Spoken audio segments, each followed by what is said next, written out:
Good Lakers Corner family. We unfortunately saw the Lakers lose to the Jazz 131-119. If you want to get recapped on this game, don't you worry, I got you.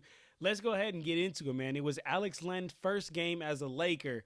Highly anticipated. Lakers finally landed their big man, but it did not go well at all. I mean, from the beginning to the end, not only for Alex Len, but really for the entire Lakers team, y'all. I mean, we did not come out with the same energy that we've been coming out with the past 3-4 games. I mean, you can go ahead and look at it, man. The past 3-4 games, the Lakers have come out with high energy on the defensive end and on the offensive end, and they've been able to string together a good, solid lead in the first quarter, in the first half. This game was the absolute opposite.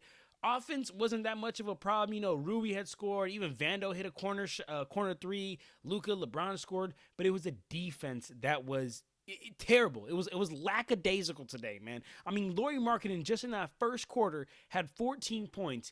And I'm going to be honest with y'all. The only reason why he was going off like this is, I mean, I'll give him his credit. Lauri Markkanen's a good player or whatnot. But it's because the Jazz realized that they could absolutely take advantage of the fact that the Lakers had no real big men and have no real big men, especially when you think about the fact that Jackson Hayes left the game in the first quarter with a face contusion. Like, he got hit in the face and then left the game and then didn't come back. So even in the first quarter, it was already looking bad for us, man.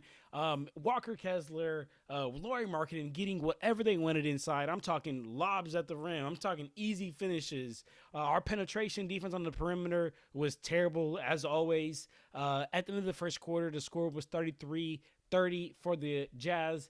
Second quarter, the Jazz did go on a 5-minute scoring drought, but because of that lack of true big man, the Jazz were still able to hold on to the lead, man. At halftime, score was 64-56. Lakers were down, and Lauri Markkanen at halftime already had 17 points. Walker Kessler had 10. I mean, almost all their points were off easy lobs at the rim or just points in the paint. At halftime, y'all, remember I told y'all the score was 64-56. The Utah Jazz had 30 points in the paint. Almost half their points were in the paint, y'all. We couldn't do nothing about it. And don't get me wrong. I know we didn't have too many bigs out there. It was Alex Len's first game. He looked lost. He looked confused. I don't even blame him for that. But what I do blame is the lack of energy. Just a lack of energy from the bigs even to the guards on the perimeter, man.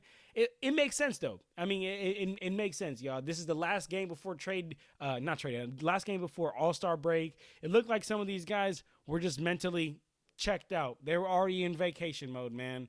And as far as, us getting killed on the glass, us getting killed in the paint, that also makes sense, y'all. Like, listen to this lineup we were running out there. Luka, AR, Dalton Connect, LeBron James, and Vando. Vando and Bron were basically our two bigs, and it got ugly. The third quarter, it got even worse, man. The Jazz were on a 22-2 run to start the third quarter, and the energy was already low prior to that third quarter. But boy, oh boy, did that energy just get 10 times lower. The Lakers got put to bed in that third quarter, y'all. The game was over in the third quarter after they went on that 22-2 run, after they already had dominated us in the first and second quarter. The Jazz did outscore the Lakers 40-30 in that third quarter. AR tried. He tried to do his thing. He had 10 points in that third quarter, but it just wasn't enough, man, because everybody from the Utah Jazz was contributing. Everybody from the Utah Jazz that played in that third quarter scored.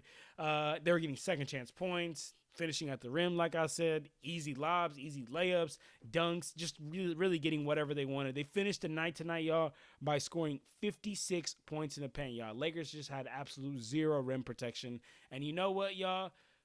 This was honestly a scheduled loss. Not an excuse, but I think it was a scheduled loss for us. Lakers Nation, we got All-Star break coming up here, man. And then we got Charlotte and some Portland, and then we got some really good teams coming up here on the schedule. Let me know your guys' thoughts on this game. And for now, your boy's out of here, man.